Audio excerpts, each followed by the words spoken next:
Assalamualaikum warahmatullahi wabarakatuh. Kembali lagi di channel Pukul 3 Pagi. Kali ini kita akan menceritakan sebuah kisah mistis yang berjudul Rintih Simbo yang ditulis oleh @itskiana. Sebelum kita masuk dalam ceritanya, buat kalian yang belum subscribe channel ini, tekan tombol subscribe-nya terlebih dahulu dan tekan tombol notifikasinya agar kalian tidak ketinggalan cerita terbaru dari Pukul 3 Pagi. Tidak usah lama-lama, kita masuk dalam ceritanya. Cerita ini cerita lama dari salah seorang narasumber yang tinggal di kabupaten asal ayah saya. Hanya ada 3 keluarga yang mengetahui tentang ini semua. Keluarga pihak narasumber, keluarga Pak D saya, dan keluarga saya. Karena memang kisah lama ini aib yang tidak mungkin disebarluaskan oleh keluarga mereka. Nama tokoh akan tetap saya samarkan. Narasumber utama telah meninggal beberapa tahun yang lalu. Di sini saya akan menuliskan penjelasan Tarsina, 75 tahun. Saya Tarsina, telah menghabiskan hidup lebih dari separuh abad di desa ini. Saya hidup hanya bersama ibu dan cucu saya. Saya anak ketiga dari 5 bersaudara. Namun menjadi yang tertua karena kedua kakak saya telah lebih dahulu berpulang ke sisinya. Saya anak wanita satu-satunya dalam keluarga ini. Secara otomatis, sayalah yang bertugas merawat ibu, Simbo, yang telah berusia kurang lebih 113 tahun. Suami saya telah tiada, menyisakan 2 orang putra yang kini pun tengah merantau di kota orang bersama keluarga yang mereka bangun masing-masing. Hanya ada Gendis, satu-satunya cucu yang bersedia menemani saya di gubuk tua ini.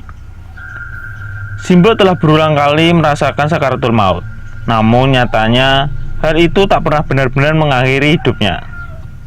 Detak jantung dan senggal nafasnya selalu saja ditemukan kembali setelah ajal menjemput. Kembali ke tahun-tahun sebelumnya, saat Simbo menghadapi ajal pertamanya. Pagi itu terasa tiada sesuatu yang berarti, hingga sebuah suara membuyarkan lamunan Tarsina yang tengah menjemur pakaian di halaman belakang rumahnya. Sayup-sayup terdengar erangan dan rintian dari arah dalam rumah. Suara rintian yang menyayat itu terdengar merambat melalui udara dan dinding kayu. Sina mengerutkan dahinya. Ia berjalan mendekat ke pintu belakang untuk memperhatikan kembali bunyi apa yang baru saja ditangkap di telinganya. Kembali terdengar, namun kali ini suara geraman. Tak terasa, langkah tubuh tua Sina telah membawanya jauh masuk ke dalam rumah. Kini ia tepat berada di depan kamar Simbo. Ia mencoba mengintip keadaan di dalam melalui celah-celah lubang yang ada di dinding kayu. Namun percuma, mata tuanya tak mampu lagi menangkap dengan jelas apa yang ada di dalam. Kriet, ia membuka pintu kamar Simbo. Pengap gelap, bau khas orang tua dan tanah yang basah memenuhi ruangan itu. Bau apa menyerbak. Mungkin karena jendela kamar belum dibuka, pikirnya. "Mbok, wis tangi toh?" tanya Sina pada seseorang yang terduduk dalam kelambu. Kelambu kumal yang teramat lusuh dengan banyak bintik-bintik jamur kain menghiasinya. Ia bergegas membuka jendela kamar itu dan menengok kembali ke ranjang tempat ibunya berada. Setelah cahaya menerangi ruangan itu, barulah terlihat jelas selimut Simbo dipenuhi dengan muntahan darah dari mulutnya. "Gusti Pangeran, aduh mbok, sampean kenapa?" ucapnya histeris sambil mengguncang bahu sang ibu yang terus-menerus mengeluarkan darah dari mulutnya sembari merintih kesakitan. Suara aneh seperti suara seekor hewan terdengar dari saluran nafas Simbo. Sina memundurkan tubuhnya. Ia terjatuh ketakutan ke tanah, lalu segera berlari keluar rumah untuk mencari pertolongan. "Tulung, tulung!" teriaknya sambil menangis di jalanan di depan. Para warga yang mendengar pun bergegas menghampirinya. Beberapa orang yang melewati rumahnya dan hendak pergi ke sawah pun berhenti langkah mereka dan menuju ke arah Sina. "Nyapa toh mbah? Nak kok isuk-isuk gemboran? Ana maling ta?" tanya seorang bapak-bapak dengan terburu. "Mbah, "Jenengan kenapa, Mbah?" desak orang warga lainnya. "Tulungi aku le, Nduk. Mbokku ning jero." Belum sempat ia menyelesaikan kalimatnya, tubuh itu merasa lemas dan ambruk begitu saja. Ibu-ibu menjerit terkejut melihat Mbah Nah yang pingsan. Mereka mencoba menolongnya. Seorang tetangganya lalu menggotong tubuh kurus keriput itu ke dalam rumah untuk dibaringkan di kloso yang ada di dalam. Mereka semua lalu bergegas menuju kamar Simbok Buyut, ibu dari Mbah Sinah. Mereka hendak memastikan apa yang terjadi di sana. Orang-orang itu tampak kaget melihat keadaan Simbok Buyut yang mengenaskan. Dua orang diantaranya mencoba untuk memastikan detak jantung dan nafas Simbok. Nihil, tak lagi ditemukan tanda-tanda kehidupan. "Innalillahi wa inna ilaihi rojiun," ucap salah seorang dari mereka sambil menggelengkan kepala. Ia lalu mengusap dan berusaha untuk menutup mata Simbok yang masih terbuka itu. "Pak, Bu, sedaya, ayo monggo disiapke padusane," ajak salah seorang dari mereka.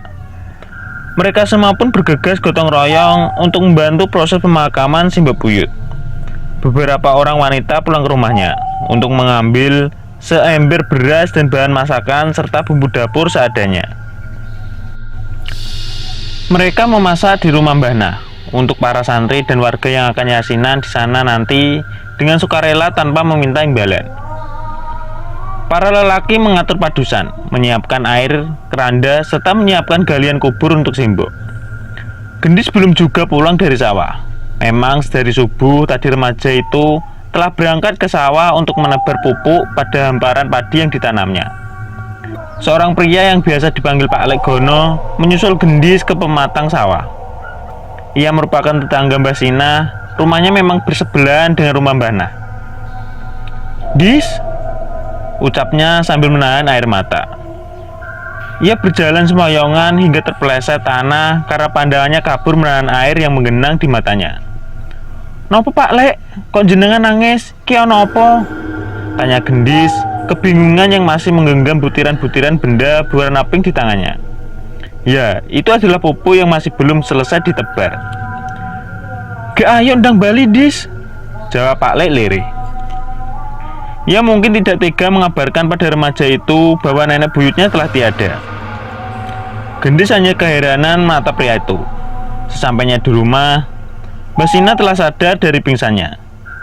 Ia tengah menangis sesegukan menatap tubuh Simbok yang dibaringkan di atas meja dan dibungkus oleh 2 lembar kain jari.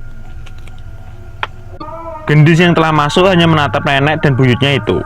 Muka gadis itu datar, sama sekali tak menampakkan kesedihan. Entah apa yang ada dalam pikirannya. Semua orang yang menyaksikan situasi itu tampak berbisik karena merasa heran dengan ekspresi Gendis. "Bocah kuwi ngopo to? Kok ora ono sedih-sedih blas?" "Mbuh, jarne." Gendis bukannya tak mendengar apa kata orang-orang itu, namun ia malas untuk menggubrisnya. Gadis itu telah memilih menuju pawon untuk meletakkan ember pupuk dan capil yang dibawanya tadi. Seakan tiada simpati, ia menuju pekewan dan segera mandi. Di dalam sana, ia jijik menatap bak rendaman berisi spray, selimut, dan kelambu nenek buyutnya yang penuh darah itu.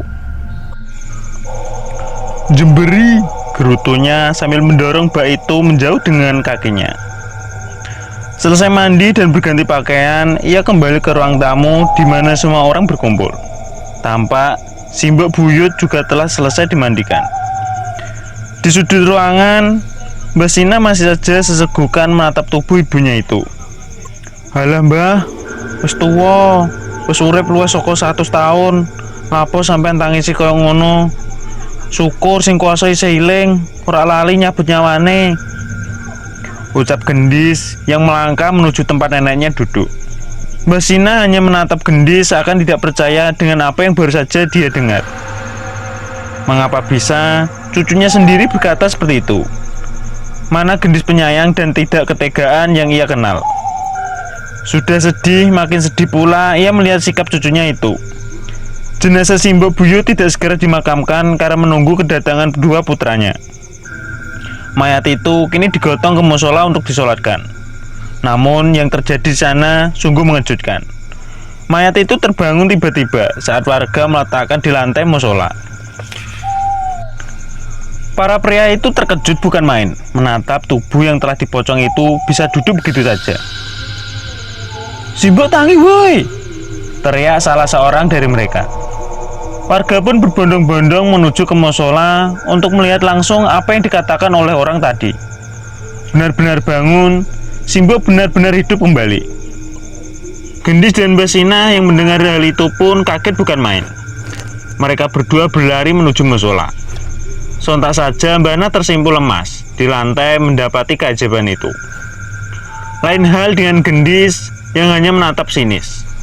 Akhirnya Simbok dibawa pulang kembali. Acara pemakaman dibatalkan dan para warga berangsur pulang. Di malam harinya, kedua putra Simbok datang bersama keluarganya masing-masing. Mereka tidak jadi berkabung. Keheranan mendapati Simbok yang tadi beritakan telah meninggal, kini terbaring kembali di ranjangnya dalam keadaan bernyawa. "Loh yu, piye iki ceritane?" tanya seorang pria yang tampaknya tidak terpaut jauh dari usia Mbak Sina. Mbak Na nampak menjelaskan runtutan kejadian tadi pagi kepada kedua saudaranya. Kedua pria tua di hadapannya itu hanya diam sambil sesekali mengisap rokok dan kopi mereka.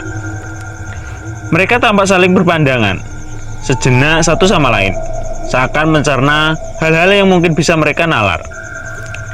Di sisi lain, Gendis tengah bermain dan berbincang-bincang dengan adik-adik Mindoan di luar rumah. "Mbak Endis, Uyut mati yo?" tanya salah satu bocah yang duduk di hadapannya sambil membawa boneka. "Boten dek, terasa sinten," ujar Gendis sambil tersenyum.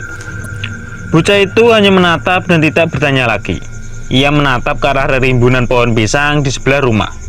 Ia nampak tengah mengamati sesuatu, namun dengan rasa takut yang tak bisa dibendung. Tubuh mungil itu beringsut membenamkan wajahnya ke lengan Gendis. Loh dek, anak apa sih?" tanya Gendis yang bingung dengan tingkah bocah itu. Jari kecilnya menuntut pandangan Gendis ke arah sesuatu yang ia tunjuk. Rupanya di tengah kegelapan itu nampak bayangan hitam seperti tubuh seseorang yang sedang berdiri di antara gerombolan pohon pisang. Tubuh bungkuk, kurus seperti tengkorak yang tengah menatap mereka. Simbok, bayangan itu persis seperti Simbok buyut. Gendis dengan cepat meraih tubuh bocah di sampingnya itu. Ia menggendong anak itu sambil berteriak memerintahkan adik-adiknya yang lain untuk segera masuk ke dalam.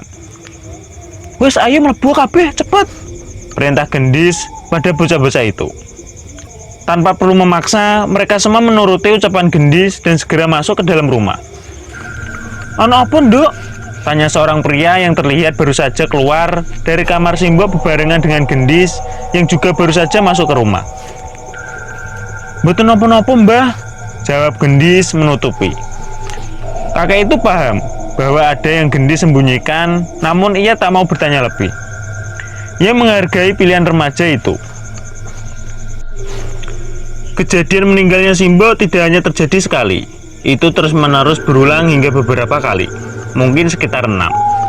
Saat ajal akan menjemputnya, tubuh tua renta yang bahkan tak mampu duduk lagi itu merintih merengek kesakitan selama kurang lebih 1 bulan. Sebelum kematian berikutnya yang akan datang. Rintian yang teramat sangat membisingkan dan membuat orang-orang yang mendengar pun menjadi pusing entah karena apa.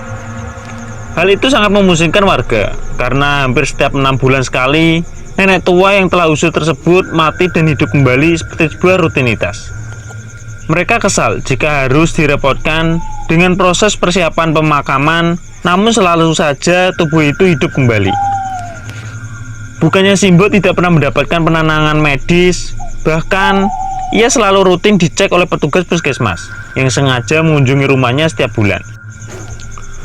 Sungguh mengenaskan, tubuh itu hanya tersisa tulang yang dibalut kulit keriput. Untuk bernapas pun, ia kesusahan hingga menimbulkan suara seperti mendengkur. Hanya berbaring, ia tak bisa melakukan apapun lagi. Tangan dan kakinya lah yang masih bisa ia kendalikan. Semua keluarga merasa gelisah dan prihatin. Namun sebenarnya mereka telah bersiap untuk menerima kenyataan terburuk sekalipun. Kalaupun memang meninggal adalah jalan terbaik agar Simbok Buyut tidak merasakan kesakitan lagi. Sungguh ritiannya membuat pening. Hingga pada suatu hari saat kematian kelimanya menghampiri, putra keduanya menyuruh untuk merahasiakan berita itu dari warga. Ia malu bila harus merepotkan lagi dan lagi. Dia khawatir peristiwa-peristiwa sebelumnya terulang kembali. Anak kedua Simbok merasakan ada kejanggalan pada kejadian yang rutin terjadi ini. Ia merasa pasti ada hal gaib di balik ini semua. Hingga pria tua itu menghubungi seseorang di telepon. "Assalamualaikum, Di. Piye kabare?" ucap orang itu. "Oh, alhamdulillah. Iso tak jalu itu lo enggak?" tanyanya kembali. "Saiki no omah, aku tak merono yo," timbalnya kembali. Akhirnya jenazah Simbok Buyut tetap dibiarkan di atas ranjang. Kedua putranya menuju ke sebuah rumah di desa kecamatan sebelah. Mereka disambut hangat oleh seseorang yang jauh lebih muda dari mereka. "Wah, alhamdulillah, pripun Kang kabare? Bali ndek kapan iki?" tanya si tuan rumah, istri pemilik rumah yang menyuguhkan kopi kepada mereka. "Aku saben tahun mulai pindo lho, Di. Ojo salah." Hahaha, jawab pria tua itu. Mereka larut dalam perbincangan panjang lebar hingga mereka berdua memasang ekspresi serius.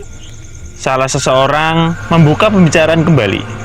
"Ngene, Di, awak dhewe mrene iki arep nyuwung pitulung marang awakmu," ucapnya. "Loh, ono apa, Kang?" tanya pemilik rumah dengan menatap serius. "Ngene, mbokku wis pirang tahun iki urip ora, mate ora, Di," jawab anak kedua Simbok. Si pemilik rumah hanya menelisik heran. Ia pun mengalihkan pandangan ke lain arah sejenak, lalu menghela nafas panjang. Iya Kang, insya Allah aku wis paham." "Ya wis, ayo gek ndang mrono," seru pemilik rumah. Mereka bertiga pun bergegas menuju rumah Simbok. Setibanya di sana, ia disambut oleh bau anyir arus darah yang memenuhi seisi rumah.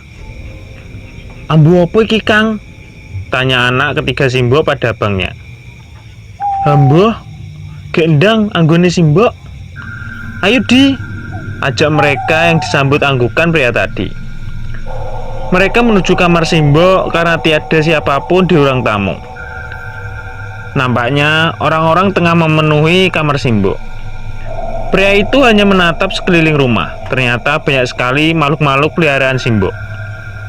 Rupanya ibu dari kawannya itu penganut ilmu hitam. Pantas saja ia kesulitan menghadapi ajalnya. Terdengar suara seperti kerongkongan yang tersumbat dari arah kamar itu. Dan benar saja, Simbok yang tadi mereka tinggalkan dalam keadaan tidak bernyawa kini hidup kembali. "Ngene iki Di sing tak maksud," ucap anak kedua Simbok pada temannya. Kawannya itu harus menatap tajam tubuh Simbok yang terbaring dengan mulut menganga lebar dan kepala terdongak. "Pak Le Hardi," ucap gendis yang berdiri di pintu kamar Simbok menyambut tamu kedua kakaknya itu. Ia mengulurkan tangan untuk bersalaman dengan pria tersebut.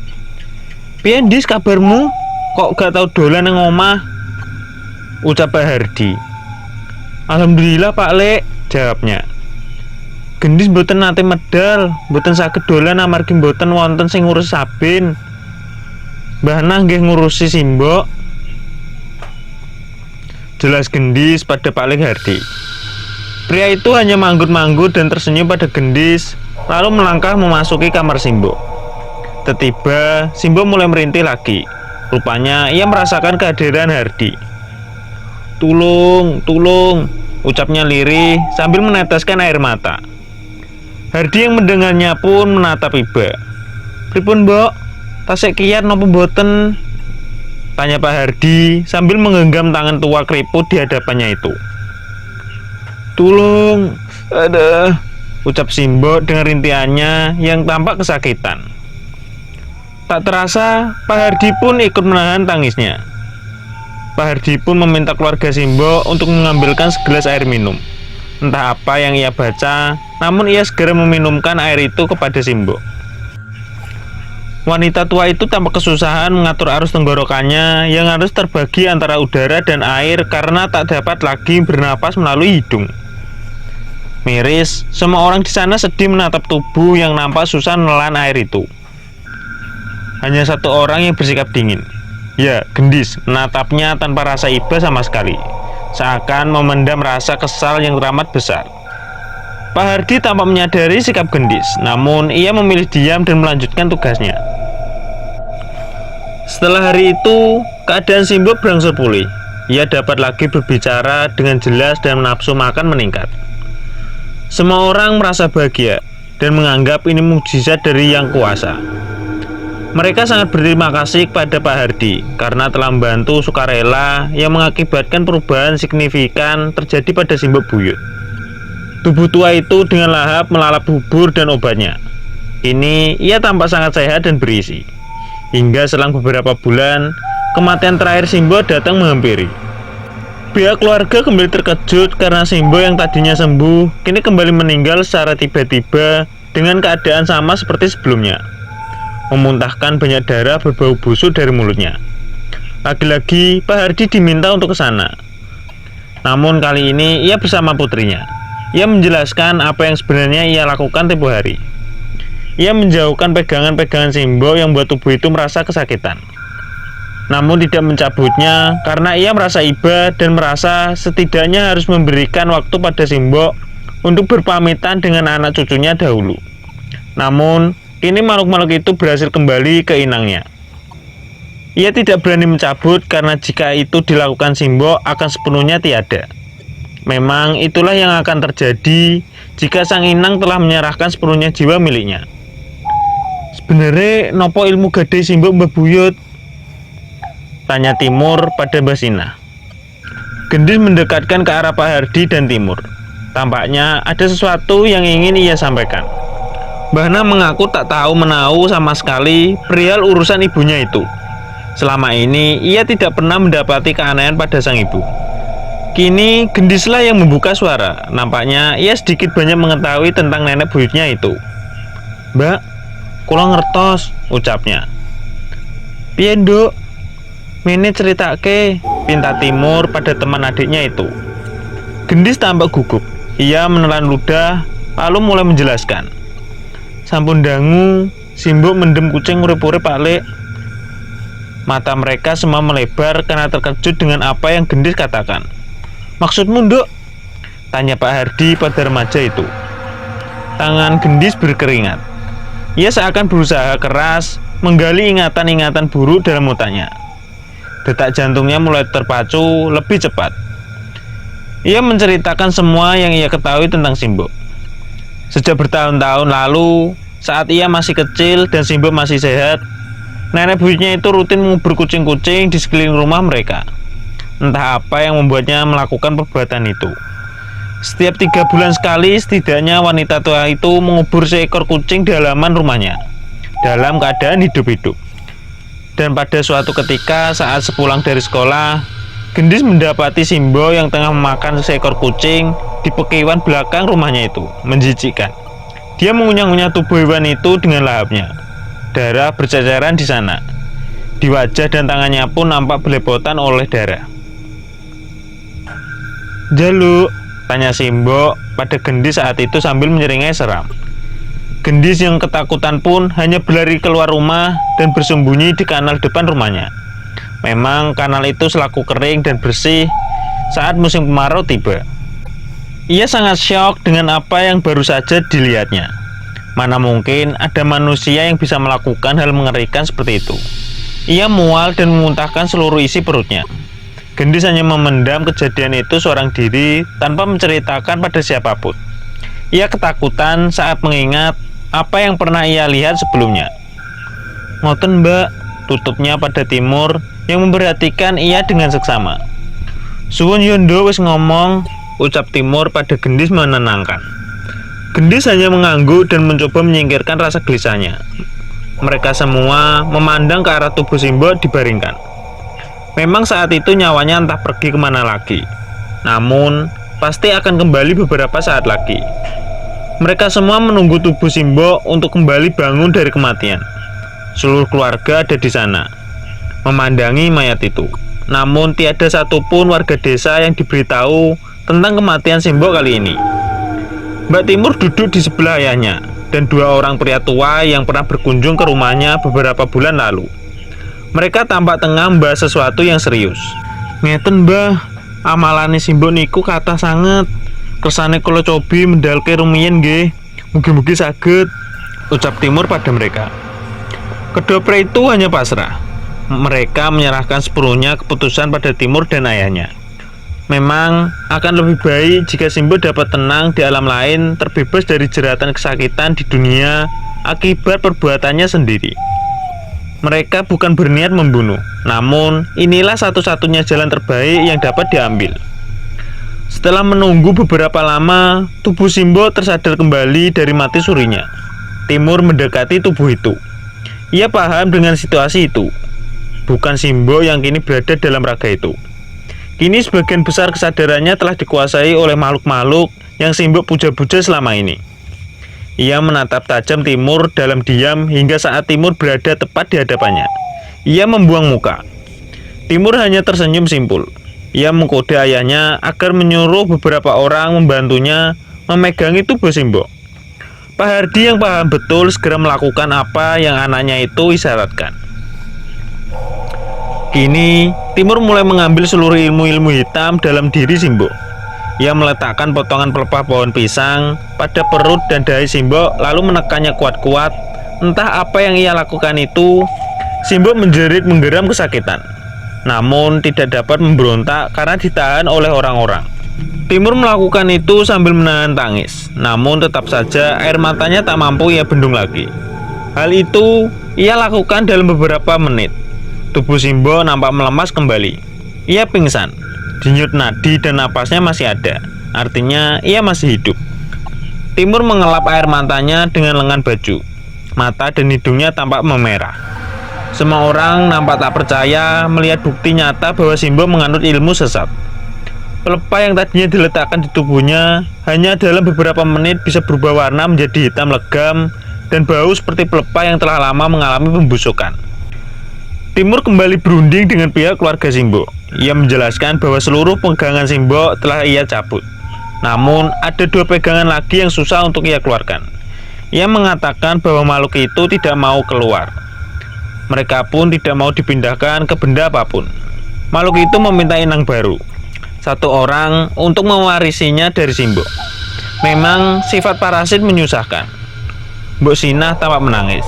Ia menanyakan ilmu apakah Timur maksud. Ajen isi sing saged gawe dawa umure mbah, kalih sing setunggale. Timur tidak segera menyelesaikan ucapannya, tampak ragu untuk mengatakannya. Ia memandang ayahnya yang dibalas oleh anggukan. Timur menghela nafas lalu mencoba untuk menjelaskan kembali. "Niku ilmu kula mboten ngertos kangge napa nanging Simbok sampun nglakoni syarate," ucap Timur sambil menunduk. Jika sebuah ilmu sudah disempurnakan dengan melakukan semua persyaratannya, maka ia akan bertahan kuat di tubuh si pemilik. Mbak Sinah kebingungan mendengar perkataan Timur. Ia kembali bertanya, "Syaratan apa, Nduk?"